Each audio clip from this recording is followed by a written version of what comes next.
When we think of a forest, we imagine a world alive with sound and color. Birds filling the air with their songs, animals running freely, and tall trees breathing with the wind. But deep in Africa, in the land of Burkina Faso, something unusual is taking place. Something that has captured the attention of experts around the globe.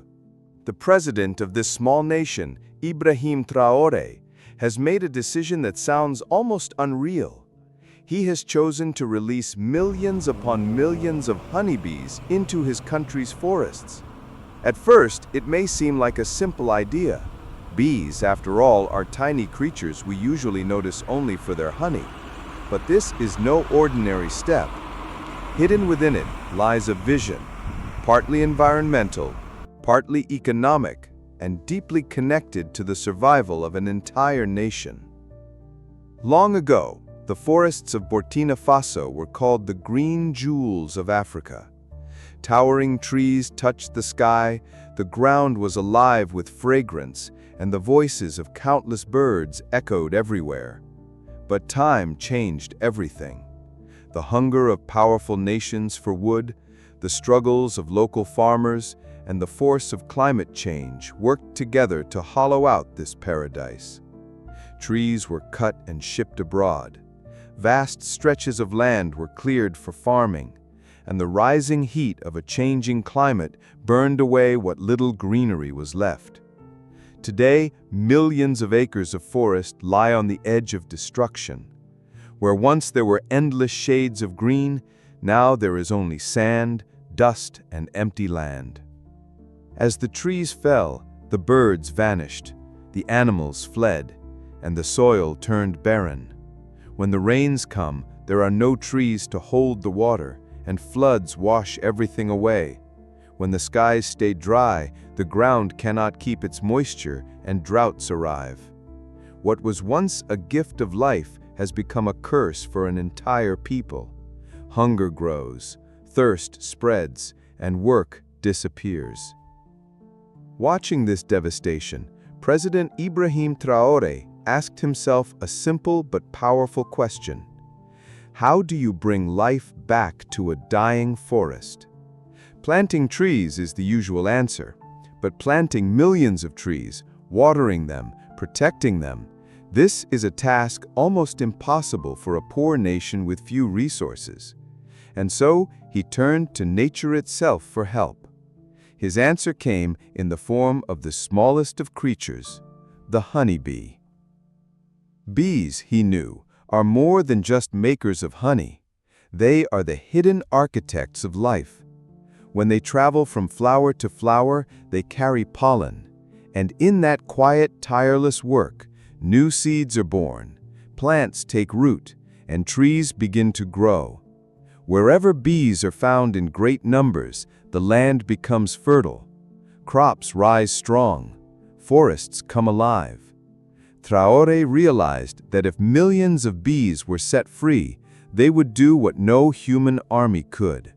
They would spread life. They would heal the soil. They would bring the forest back. But bees bring more than trees. With them comes a chain of life. More flowers bloom. New plants take hold. Grass returns to the earth. And with grass come the grazing animals. With animals return the predators. Slowly, the balance of nature rebuilds itself. A forest that once stood silent begins to sing again. And this is not just about nature. It is also about survival.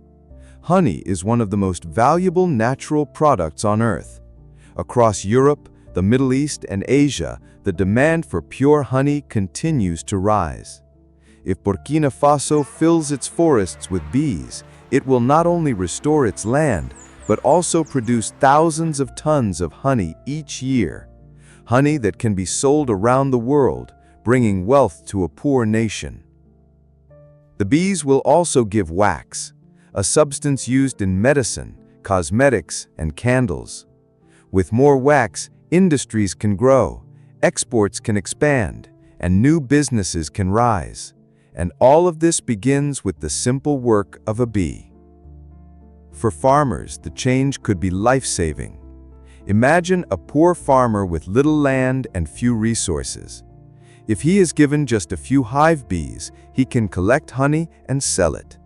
That income could feed his family, educate his children, and free him from poverty. If the government helps farmers by providing hives and buying honey at fair prices, then every village can prosper. For young people, this project opens countless doors. They can work in collecting honey, processing it, packing it, and exporting it. Factories will rise to clean and bottle the honey, ready to meet international standards. And with those factories will come thousands of new jobs. Burkina Faso could also step into the global honey trade. Germany and France import vast amounts. Saudi Arabia and the United Arab Emirates are eager buyers. China and Japan are among the largest consumers of natural honey in the world. If this small African nation can find its place in these markets, its exports could multiply many times. A country known for poverty and hunger could one day be celebrated as the kingdom of honey. The bees will also transform agriculture. With their pollination, harvests of maize, wheat, fruits, and vegetables will grow stronger. Food security will return. Farmers' incomes will rise, and hunger will fade. There is, too, a spiritual side to this story. The Holy Quran speaks of bees and of honey, saying that within it lies healing for humankind. Perhaps this is why the plan feels so powerful.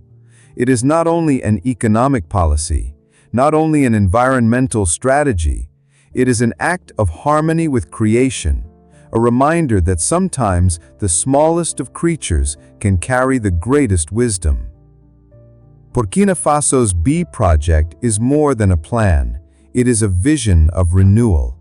The forests will grow green again. The people will find work and hope. The economy will shine with new strength. Honey, wax, medicines, crops, and exports together will form a pillar of prosperity strong enough to change the nation's destiny. And perhaps soon, when the world hears the name Burkina Faso, it will no longer think of hunger or poverty. It will think of forests alive with life. It will think of rivers of golden honey. This is the story of how a small creature, the honeybee, may give an entire country a second chance at life. A story that proves sometimes the answers we search for in science, in politics, and in war can already be found in the quiet work of nature itself.